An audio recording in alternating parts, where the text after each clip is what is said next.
Okay, good evening once again. Thank you so much for being here. We're going to start on an auspicious note. So I would like to request Dr. Karan Singh, Satish Kumar ji, Dr. Jyotsna Singh, Mr. Rajendra Pawar, Dr. Geeta Thakur, Dr. A.K. Merchant, and Mr. Sunil Malhotra to please light the lamp.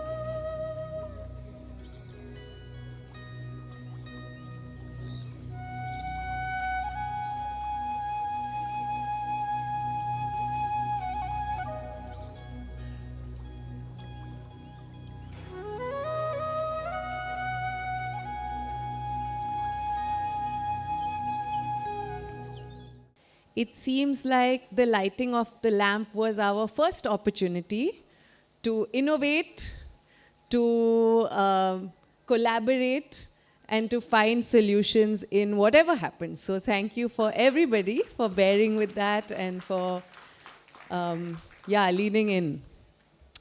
Okay, so फिर से आपका बहुत बहुत शुक्रिया. Thank you for being here. My name is Ishta. I have been honored with the task and slightly intimidated by the task of emceeing this evening. So I will be taking you through each of the conversations that will be happening. And just to share why are we here today? We are here to be having a conversation with people who have been stalwarts in the space of talking about the inner journey, talking about ecology, talking about in this world of crisis, talking about where we might be able to start, what might some of the leverages of change be. And so I myself have had the honor of being in a couple of spaces where we talk about climate change and we talk about the problems that we're presented with in the world and sustainability. And yet there is a lot of despair, hopelessness, confusion. And so I will pause. And so we will have people guiding us through this feeling, all these feelings that might be present in the room. So I won't say anything more now, but I would like to invite Dr. Jyotsna Singh to set some more context for the evening. And so a short introduction. Dr. Jyotsna Singh, Chairperson of the Karan Singh Foundation and Trustee of the Temple of Understanding India Foundation. She is a gifted artist and a dedicated champion of intercultural and syncretic dialogue. Dr. Jyotsna Singh earned her PhD from Delhi University, where she also served on the faculty. She is the visionary founder of the Dara Shiko Center, which fosters harmony across traditions. And as many of you may know, she is the daughter of Dr. Karan Singh, continuing a legacy of culture bridge building, scholarship, and service. So please join me in welcoming Dr. Jyotsna Singh.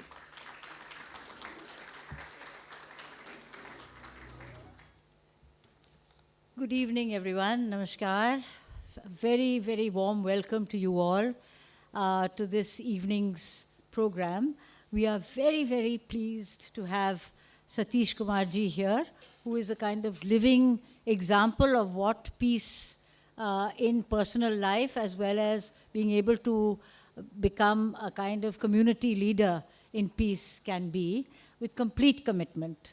Also, I'm grateful that Dr. Karan Singh, who's not been very well, has made it back from Kashmir, where he was quite sick, to be part of this program. Thank you so much, all these young people, for being here.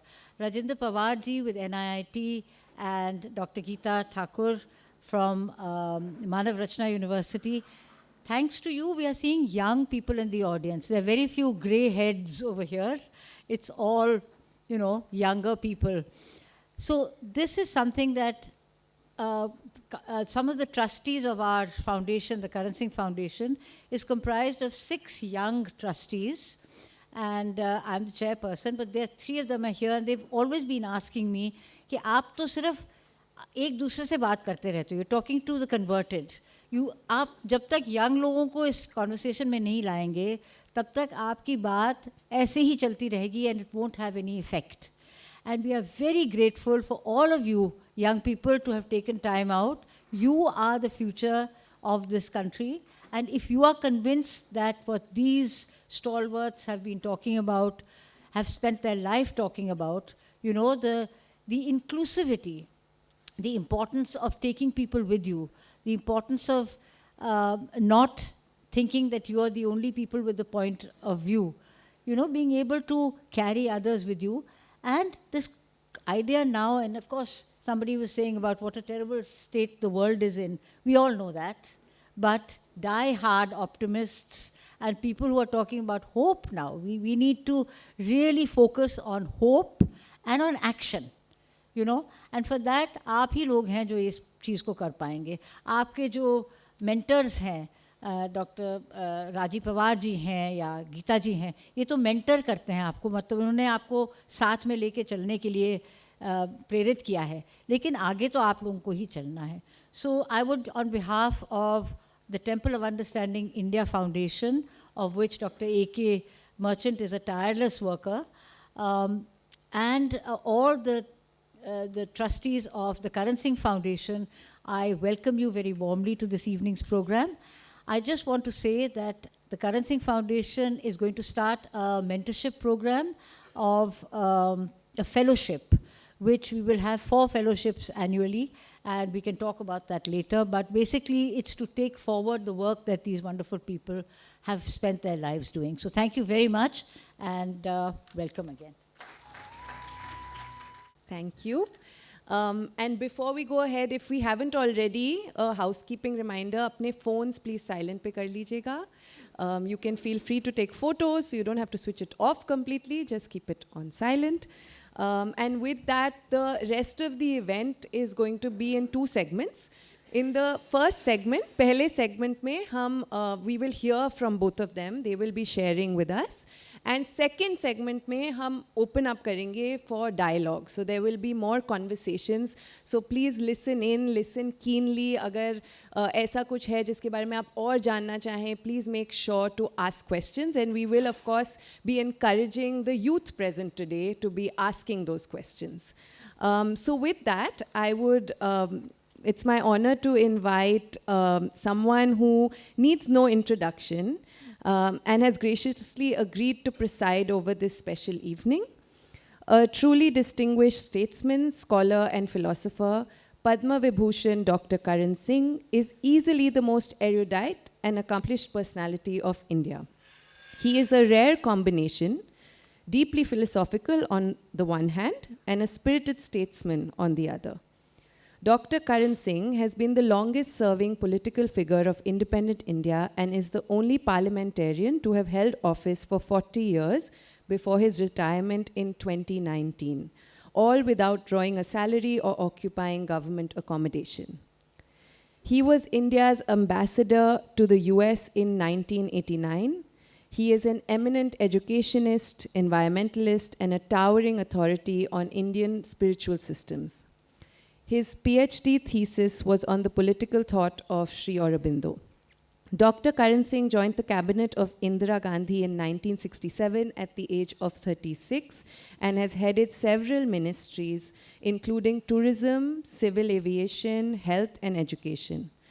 A lifelong conservationist, he has also led the National Board for Wildlife and launched the landmark Project Tiger. He was the chairman of Auroville Foundation for 20 years and chancellor of Jawaharlal Nehru University and Banaras Hindu University. He is the international chairman of the Temple of Understanding and author of more than 20 books. He is often described as the best president India never had. Please join me in inviting Dr. Karan Singh.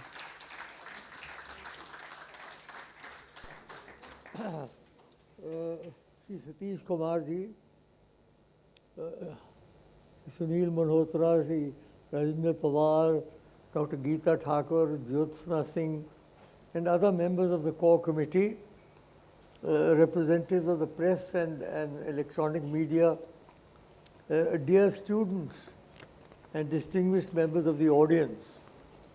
It is my pleasure and privilege to introduce Shri Satish Kumar, who is an iconic figure, except nobody knows him in India any longer, because he's disappeared. He was a Jain monk, if you please, and has become an iconic peace activist and pacifist. His famous, if you remember, walk, he and a colleague walked for 8,000 miles, 2.5 years, around the world, going to all the capitals of the world and trying to convert them to peace and to pacifism. I'm not sure how successful you were, but nonetheless, it was worth trying. And he's, of course, founded the Schumacher College near London, which I was going to visit but wasn't able to do so. He's been very active in many of these movements, nuclear disarmament, environmental sustainability, and so on. I must say that many of the movements, Satish, in which we were involved have collapsed. Let's face it, the non-proliferation movement has collapsed. The contrary has happened. More and more weapons are being made now. People who had already closed their factories, they have to open them again and create atomic weapons. Similarly, the peace movement also seems to have collapsed. There are wars everywhere. There are wars in Europe, there are wars in Asia, there are wars in Africa, there are wars in Latin America. So the whole world seems to me to be in tumult and turmoil. And we find ourselves precariously poised between a disappearing past and an indeterminate future. We are like Trishanku. Between the two, the past is disappearing very rapidly because of the changes that are taking place. The future is not clear because of technology particularly. It's so exponential that you have no idea what is going to happen within the next 5 years.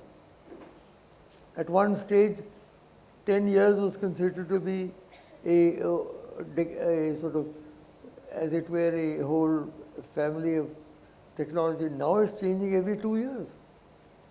So we are in a very, but there are two movements that are still carrying on. One is the interfaith movement, which I have been involved for many years. As you know, the interfaith movement began in 1893 with the first Parliament of the World's Religions in Chicago, where Swami Vivekananda made such an important impression, speech. And that has been continuing to this day. The Temple of Understanding India Foundation, which I head, is also part of that. We are trying still to bring about harmony between various religious traditions. And India, as you know, has all the traditions that ever existed, all the religions that ever existed. And therefore, we are a country where above all we need a syncretic tradition. And that can be developed only if we have interfaith harmony. And the other movement, of course, is the environmental movement, in which you yourself are so closely involved. And I was at the birth of the environmental movement, Satishji, in 1972 in Stockholm. You were there? I was there. Yes. I was on the Indian delegation. Yes, yes. And so I saw the birth I of that was also movement. there. You were there too. Yeah. And, you know, that has grown a lot. But there again, we are overtaken by climate change, by the sort of way we are polluting. We polluted the earth, we polluted the oceans, we polluted the air. What have we not polluted? Yes.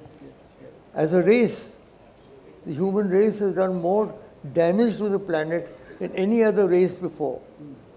And therefore, what we have to do is to try our best within our limited capacities to remedy the situation.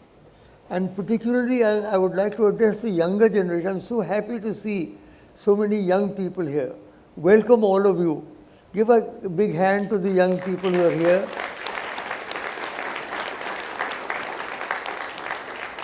We are here thanks to Rajinder Pawar from the NIIT University, of which I was Chancellor for 10 years, and thanks to Geeta Thakur, who was erstwhile involved with the Manav Rachana University in Faridabad. So these two universities have sent us a batch of students, and I'd like to address them particularly because today everybody is disoriented. If we are disoriented at our age, what will the young people do? I'm now 94, and I have seen so many changes in my lifetime, unbelievable changes. I remember the Second World War. I lived through the Second World War and all the wars subsequently, right down to the present day. And so it's extraordinary, this fascinating panorama of what is happening. But the question is, what should young people do? Now, I know young people don't like receiving advice. You already get plenty of advice. But I'm still going to give you some advice, whether you like it or not. My advice is very simple. If you have to put it in one word, build. First of all, build your bodies. Don't poison your bodies with drugs or with alcohol or with tobacco. Don't. The body is a unique gift. Why should you poison your own bodies? It's ridiculous. And yet you see people still smoking away and drinking away. Why do you do that? The tobacco will destroy your lungs. The alcohol will destroy your livers. The drugs will destroy your minds. So do not poison yourselves. Build your bodies, strong bodies, muscles of iron and nerves of steel, as Vivekananda said. Because we need strong bodies in order to build a new world. Then build your minds. The minds have got to be very, very sharp now because new technologies are emerging. And if we're still in the old mindset, we won't learn anything. We have to be very, very sharp. Ask a lot of questions. Never be afraid to ask questions. It's only by asking questions that your mind will grow. This idea that the student is a passive recipient of whatever the teacher says, I don't think is any longer valid. You've got to keep asking questions. So build your minds and try and make them as sharp and receptive as possible. Then build your emotions. Nobody talks about the emotions, but you can build your emotions. You have the negative emotions, jealousy, hatred, anger, fear, envy, and you have the positive emotions, love, harmony, understanding, helpfulness. You've got to make a choice in your own mind. What do you want to be? Do you want to be a creature full of anger and full of jealousy, and full of negativity? Or do you want to be a creature full of love and full of helpfulness? That is your decision. People don't talk about the emotions at all.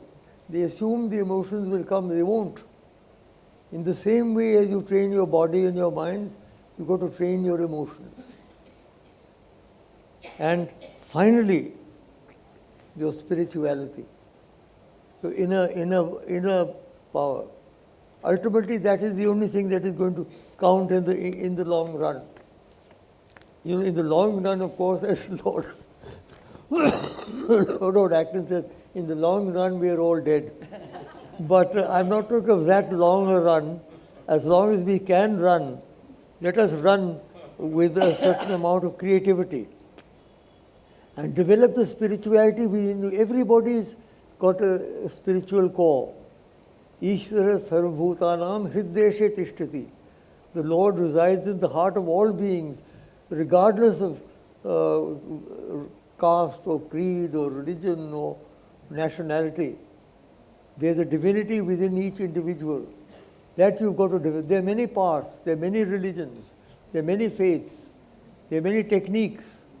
There's meditation, there's prayer, there's yoga, many things you can do, but do something.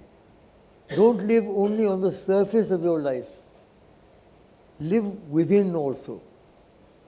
I've seen people skimming through across life without once looking within. If you just sit quietly and look within for 5 minutes every day, even that is a very good exercise. Satish ji will tell you more about that, because he is a monk and I am a layman. I cannot tell you about that. But what I am trying to say is, build your bodies, build your minds, build your emotions, and build your spiritual power within. It's only when you do these 4 things, my dear friends, that you will be able to build a new world. Otherwise, the world is going to rack and ruin as it is, and will probably continue on that path. So friends, I don't want to take too much of your time.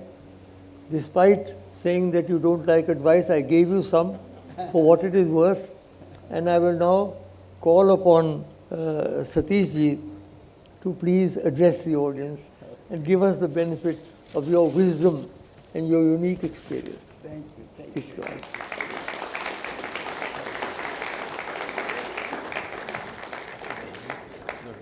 Would you like a collar mic or would you like to speak from there? He has a collar mic. So I came on because Satish ji was looking at me, but I was going to say that the way I stole a bit of Dr. Karan Singh's speech, he beautifully stole all of mine. So he has introduced you beautifully. So I will pass it over to you. Thank you. Thank you. Thank you. It is my great pleasure to sit next to Dr. Karan Singh, my dear friend, and listen to him and be introduced by him, and also have this wonderful audience in front of me, especially young people. Thank you for coming. The title of my talk as a keynote was advertised as Diversity and Peace. So I would like to say a few words about diversity. Nature favors diversity. In the beginning of the time, there was only energy and gas. Over billions of years of evolution, nature has created billions and trillions and countless forms of life. So nature and evolution favors diversity. No two trees are same. No two human faces and human bodies are same. No two voices are same. Each person has his or her own voice. Each tree has its own personality.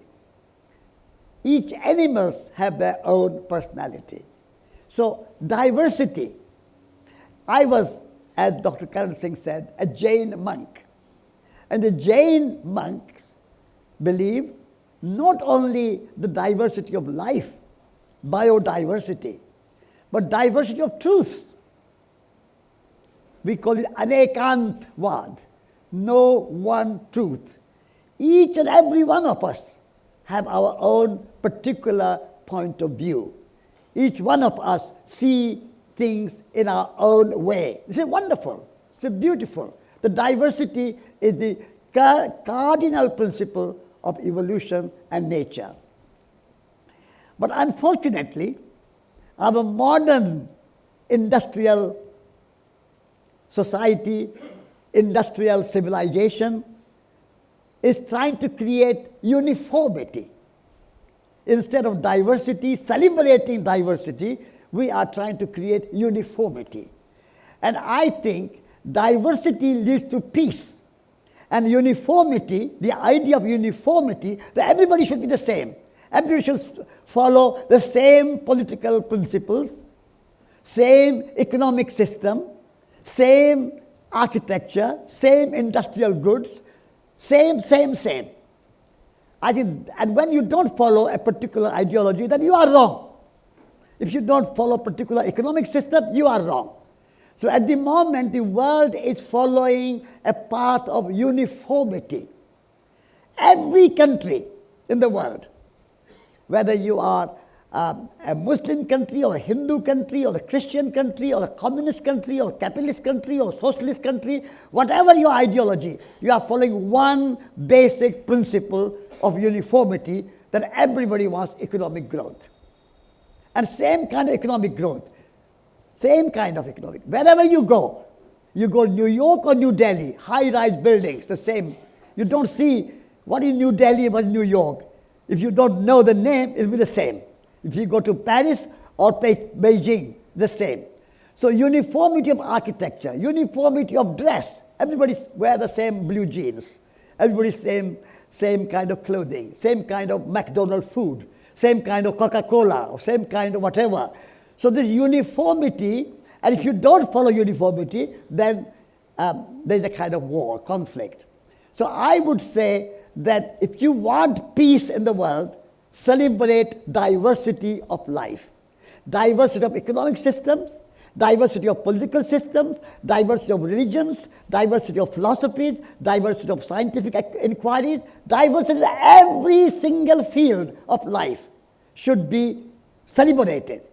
And not say, if you don't follow one particular scientific ideology or scientific methodology, you are wrong.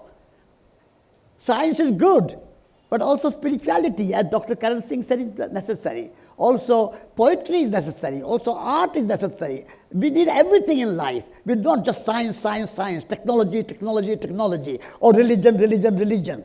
When you follow one particular path, then that creates a narrow world view.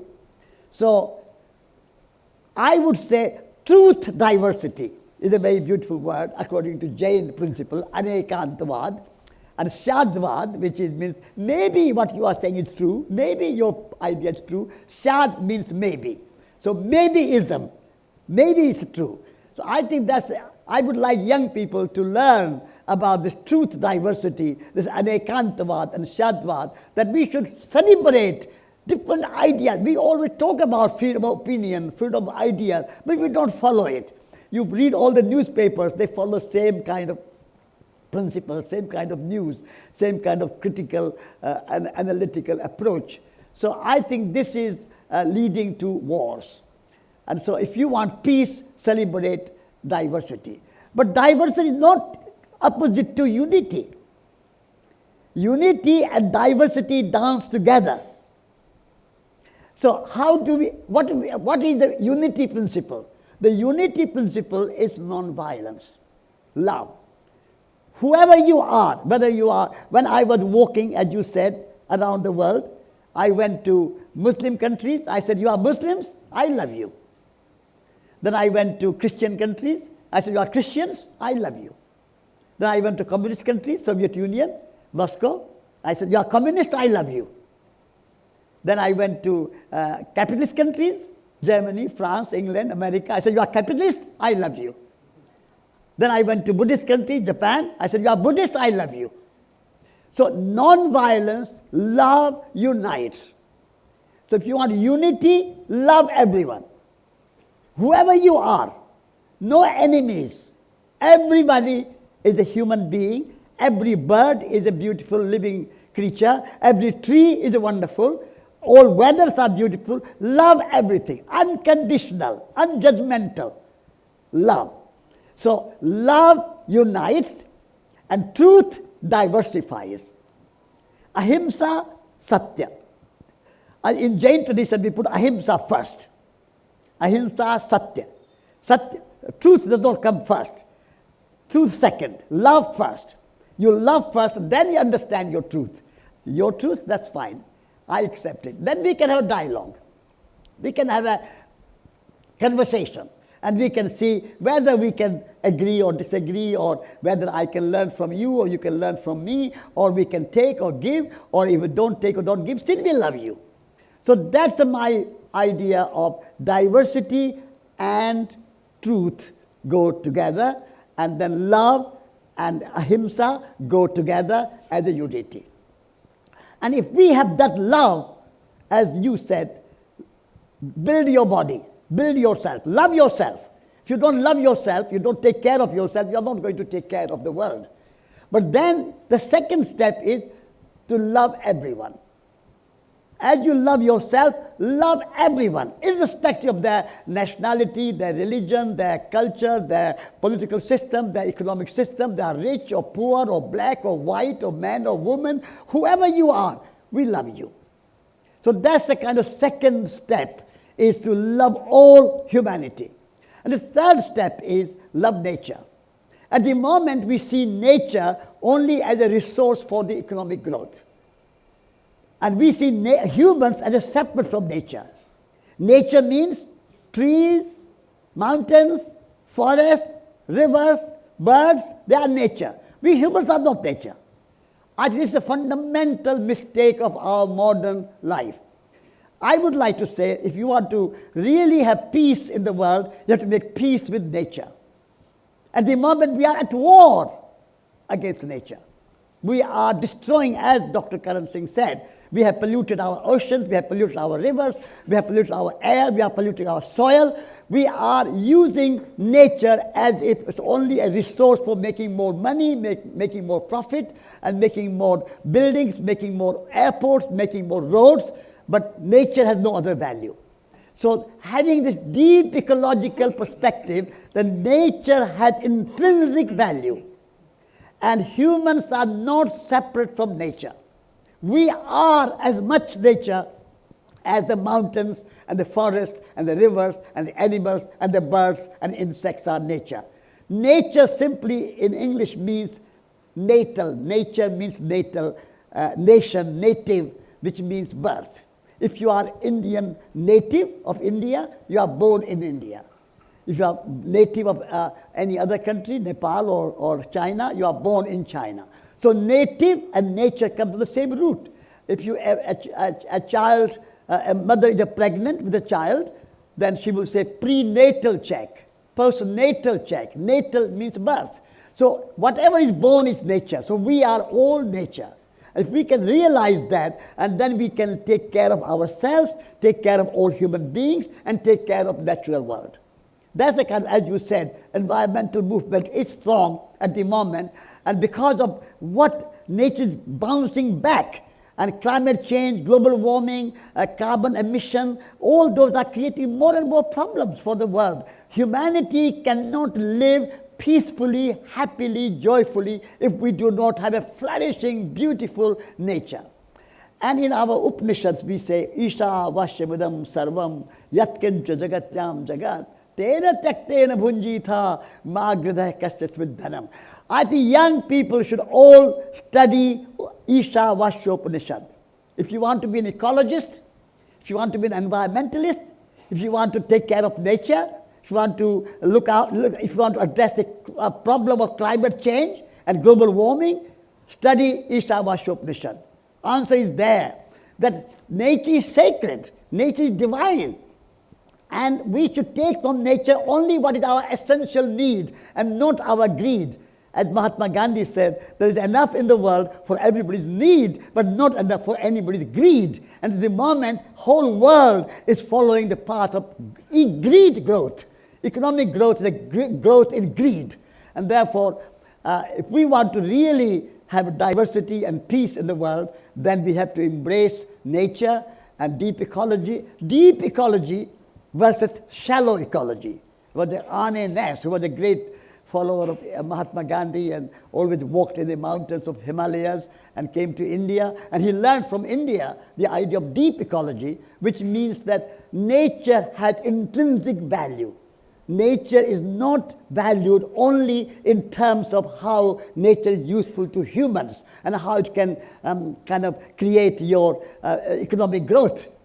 but nature has intrinsic value.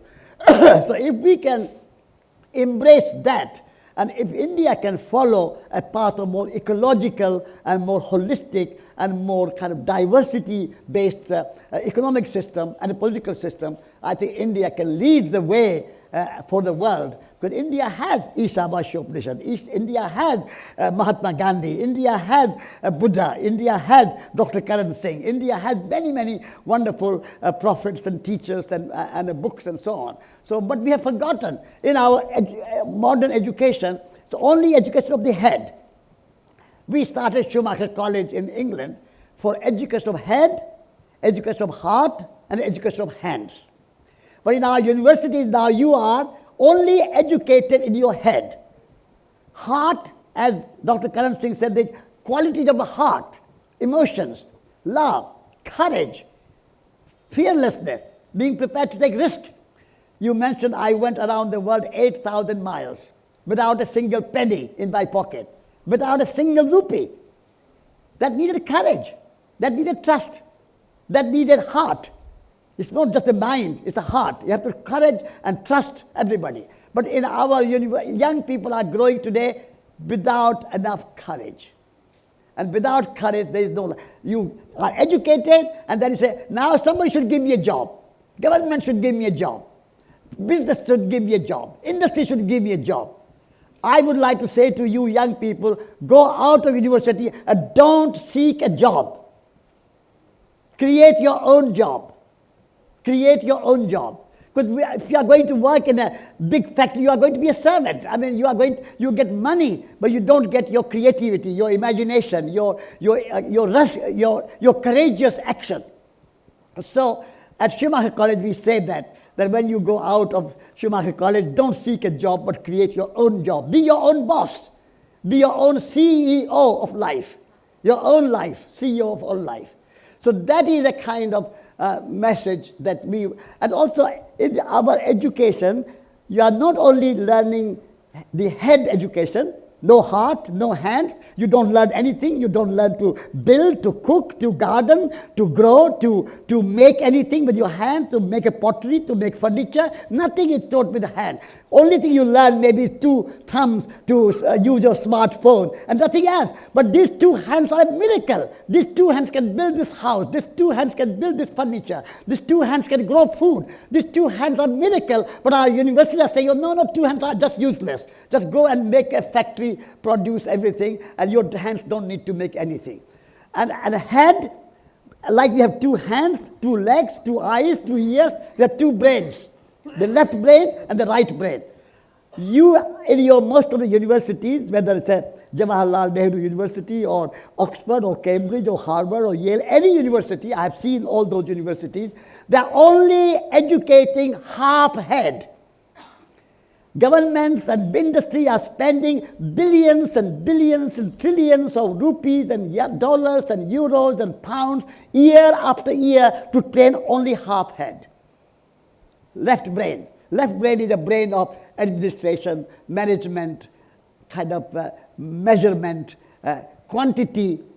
But right brain is more a brain of quality, of relationship, of imagination, of poetry, of spirituality.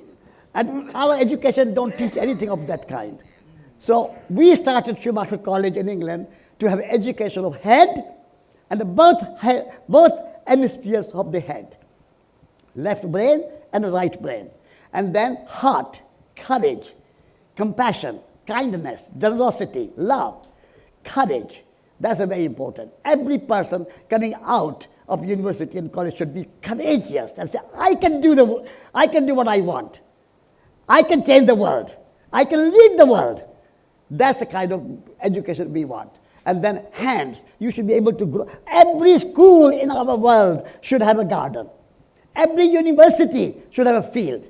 Every university and the college should have a kitchen where students and teachers are cooking together, eating together. That's what we do at Schumacher College. Our students and teachers cook together, eat together, wash up together. It's not that some low-paid servant should do our cooking and low-paid servant should do our washing up. and we are educated, academic lecturers and professors and teachers. We sit in the chair, they eat, and then leave somebody else to do the washing up. That is not the kind of diversity and peace that you want. You want every human being to be respected and loved and celebrated, and every human being should have a dignity. So at Schumacher College, we cook, we eat, I cook, I garden. Why not? Gardening is a wonderful thing. And so it's the idea that some low-paid workers should do the gardening and low-paid cooks should do the kitchen, and I'm very academic and very educated, and I write books and I give speeches, and I'm not the cook. This is not the kind of education that I want. So in a nutshell, diversity, yes. Peace, yes. And you are the leaders. Don't hope that somebody else will come and save India or the world. You are the leader. Every one of us can do something. Don't think what Modi can do, what Putin can do, what Trump can do, what industrialists can do, what business can do. No. What I can do. Every one of you have to ask, what can I do? This is the message that I would like to convey to young people, that be the leader, be courageous, take risk in your life, and you will see that your life will be a wonderful gift. Thank you very much. Bravo. Thank you.